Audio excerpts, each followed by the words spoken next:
အားလုံးပဲမင်္ဂလာပါဒီနေ့ဗီဒီယိုမှာတော့ကျွန်တော် network engineer အတွက်အရင်ကအသုံးဝင်တဲ့ဒီ GNS3 ကိုဘယ်လို install လုပ်ရမလဲဆိုတဲ့ဟာကိုပြောပြပေးသွားမှာဖြစ်ပါတယ်။တခုသိထားမှာကကျွန်တော်တို့ GNS3 မှာ desktop application နဲ့ GNS3 VM ဆိုပြီးတော့2မျိုးရှိပါတယ်။ကျွန်တော်ရဲ့ဒီဗီဒီယိုမှာတော့ကျွန်တော် GNS3 desktop application ကို install လုပ်ပြီးတော့ GNS3 VM နဲ့ဘယ်လို integrate လုပ်ရမလဲဆိုတဲ့ဟာကိုကျွန်တော်ပြောပြပေးသွားမှာဖြစ်ပါတယ်။ဗီဒီယိုလေးမစခင်မှာကျွန်တော် YouTube channel ကို like and subscribe လေးပေးခဲ့ကြဖို့တောင်းဆိုချင်ပါတယ်။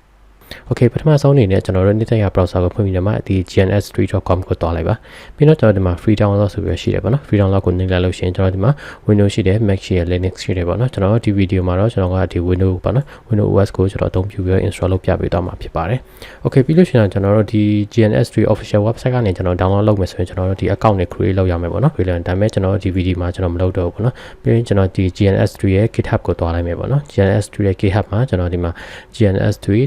2.2.34 all-in-one EAC ဆိုတာလေးကိုကျွန်တော် download ဆွဲလိုက်ပါမယ်ကျွန်တော်ရှေ့ရက်က download ဆွဲပြီးသားဆိုတော့ကျွန်တော်ဒါကိုထပ်ပြီးတော့မဆွဲတော့ဘူးပေါ့နော် Okay နောက်ပြီးလို့ရှိရင်တော့ကျွန်တော်တို့ဒီ GNS3 VM ကို download ဆွဲကြပါမယ် GNS3 VM ကတော့ကျွန်တော်ဒီအောက်မှာပေါ့နော်ဒီမှာ download တဲ့ GNS3 VM ဆိုတဲ့ဟာလေးရှိပါတယ်ဒီဟာကိုနှိပ်ပြီးလို့ရှိရင်ဒီမှာပေါ့နော်ကျွန်တော်ဒီ virtual box အတွက်ရှိတယ်ပြီးရင်ကျွန်တော်တို့ VMware workstation အတွက်ရှိတယ် VMware ES8 အတွက်ရှိတယ်ပြီးရင်ကျွန်တော် Microsoft Hyper-V အတွက်ရှိတယ်ပေါ့နော်ဒီ GNS3 က recommend ပေးထားတာကသူကဒီ VMware workstation အတွက်ကိုပဲသူကဒီ recommend ပေးထားတယ်ပေါ့နော်ဒီ VMware workstation Pro ကိုကျွန်တော်အသုံးပြုပြီးတော့မှဒီရဲ့ဗီဒီယိုမှာပြပြပေးသွားမှာဖြစ်ပါတယ်ဒီကလေး VMware workstation Pro မရှိသေးဘူးဆိုလို့ရှိရင်ကျွန်တော်ရဲ့ဒီဗီဒီယိုညာဘက်ပေါ်က link ကိုနှိပ်ပြီးတော့မှ download ဆွဲလို့ရပါတယ်ကျွန်တော်အဲ့ဒီမှာ VMware workstation Pro full version ကိုတင်ပေးထားပါတယ်Okay ကျွန်တော်ဒါကိုလည်း share က download ဆွဲပြီးသားဆိုတော့ကျွန်တော်မပြတော့ဘူးပေါ့နော် Okay ဆိုလို့ရှိရင်ကျွန်တော် installation ဘက်ကိုစလိုက်ကြရအောင်ပထမဆုံးအနေနဲ့ကျွန်တော်တို့ဒီ GNS3 all-in-one desktop application ကိုအရင် install လုပ်ကြပါမယ်ပြီးတော့မှကျွန်တော် VM နဲ့ integrate လုပ်မယ်ပေါ့နော် Okay ကျွန်တော်တို့ဒီ installation မစခင်မှာ internet ချိတ်ထားပြီးရင်တော့ပို့ပြီးတော့အဆင်ပြေပါတယ်ဘာလို့လဲဆိုတော့ဒီ GNS3 ကတခြားလိုအပ်တဲ့ package တွေက download လုပ်မှာဖြစ်ပါတယ် Okay ကျွန်တော် install လုပ်ဖို့အတွက် right click ထောက်ပြီးတော့ run as administrator ဆိုတဲ့ဟာကိုနှိပ်လိုက်ပါပြီးတော့ကျွန်တော်ပုံမှန်တိုင်းပဲ yes ကိုနှိပ်ပေးပါပြီးရင်ကျွန်တော်ဒီမှာ next ပေါ့နော်ပြီးရင် agree ဒါကျွန်တော်ဒီမှာလည်းဘာမှပြောင်းဘူး next ဆွဲထားမယ်ကျွန်တော်ဒီမှာဘာမှမလုပ်ပေါ့နော်ကျွန်တော် VM ကိုနောက်မှ integrate လုပ်မယ်ပေါ့နော်ကျွန်တော် next ပဲထားလိုက်မယ်ကျွန်တော်ဒီမှာ location တွေပြောင်းချင်ဒီမှာတစ်ခါလေးပြောင်းလို့ရပါတယ်ကျွန်တော် next ကိုပဲယူလိုက်မယ်ပေါ့နော် Okay ကျွန်တော်ဒီမှာခဏလေးစောင့်ရမယ်ကျွန်တော်ခုနပြောခဲ့တိုင်းပေါ့နော်ကျွန်တော် internet ချိန်ထားပေးဖို့လိုတယ်တကယ်လို့ဒီခဏလေးချန်သူ wire share ကို download လုပ်မယ်ပေါ့နော် download ရဲ့ရှင်ရလို့ရှိရင်ဒီလို download လုပ်လို့အဆင်မပြေခဲ့ဘူးဆိုလို့ရှိရင်ကျွန်တော်တို့ဒီ VPN ကိုချိန်ဖို့ပေါ့နော် VPN ချိန်ပြီးတော့ဒီဟာကိုပြန်ပြီးတော့မှ download လုပ်ဖို့ကျွန်တော်အကြံပေးချင်ပါတယ်ကျွန်တော်ဒီမှာ download လုပ်ပြီးဒါပေမဲ့ဒီမှာမြင်တဲ့အတိုင်းပဲပေါ့နော်ဒီကို download မလုပ်ဘူးကျွန်တော် VPN ချိန်လိုက်ပါမယ် Okay ဒီမှာကတော့ မိတ်ဆွေရဲ့ connection ကိုမူတည်ပြီးတော့အနည်းနဲ့မြန်ကြပါလိမ့်မယ်ပေါ့နော်ကျွန်တော်ဒီမှာလည်းပြီးတဲ့ထိခဏလေးစောင့်ရမှာဖြစ်ပါတယ်ကျွန်တော်ဒီ Wireshark တို့ဘာတို့ကို install လုပ်လဲရပါတယ်ဒါပေမဲ့ကျွန်တော်ကတော့ဒီ GNS နဲ့ပါလာတဲ့ဟာကို install လုပ်ဖို့ပဲပို့ပြီးတော့ recommend ပေးပါတယ်ဖြစ်လို့လဲဆိုတော့ကျွန်တော်နောက်ပိုင်း troubleshooting လုပ်လို့ရှိရင်ဒီမှာကျွန်တော် packet capture လုပ်တဲ့ချိန်ဒီ Wireshark ကပွင့်မလာတော့ဘူးပေါ့နော်အဲ့လိုမျိုးဖြစ်တတ်ပါတယ်အဲဒါကြောင့်ကျွန်တော်ဒီ GNS3 နဲ့ original ပါတဲ့ဟာပဲကျွန်တော်သုံးဖို့ recommend ပေးချင်ပါတယ်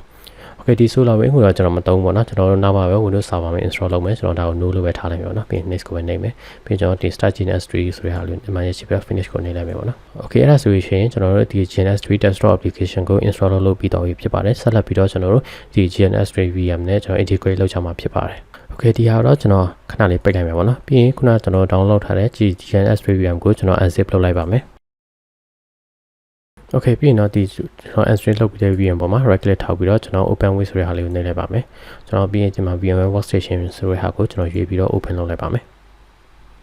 Okay ကျွန်တော် virtual machine name ကိုတော့ကျွန်တော် GNS3 VM လို့ပဲနာမည်ပေးလိုက်ပါမယ်ပြီးတော့ကျွန်တော် import ဆိုတဲ့ဟာလေးကိုနှိပ်လိုက်ပါမယ်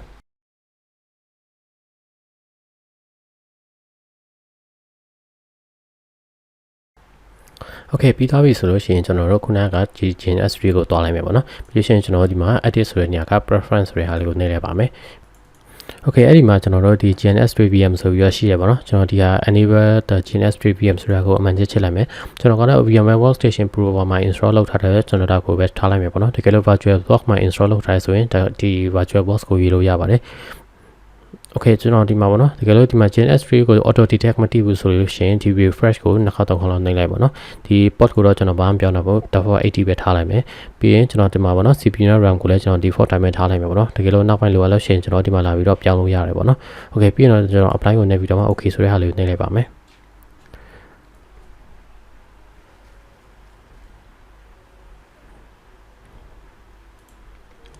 Okay ကျွန်တော် okay ကိုနှိပ်လိုက်မယ်ပြီး ပြီးတော့ကျွန်တော်ဒီမှာပေါ့နော် GNS3 VM တက်လာတဲ့ကျွန်တော်ဒီမှာခဏလေးစောင့်မှာဖြစ်ပါတယ်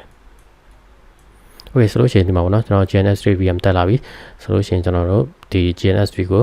ကျွန်တော်တို့ဒီ GNS3 VM နဲ့ integrate လုပ်လို့ပြီးတော့ပြီဖြစ်ပါတယ်โอเคဒီကတော့ကျွန်တော်တို့ဒီ GNS3 Desktop application install လုပ်နေတဲ့ GNS3 Desktop VM ကိုဘယ်လို integrate လုပ်ရမလဲဆိုတဲ့ဟာကိုဖြစ်ပါတယ်ကျွန်တော်နောက်ဗီဒီယိုမှာဆိုလို့ရှိရင်တော့ကျွန်တော်တို့ဒီ Cisco-iOS ကိုကျွန်တော်တို့ဒီ GNS3 မှာ install လုပ်ပြီးတော့မှကျွန်တော်တို့ဒီ lab စမ်းကြမယ်ပေါ့နော်အားလုံးကိုကျေးဇူးများတင်ပါတယ်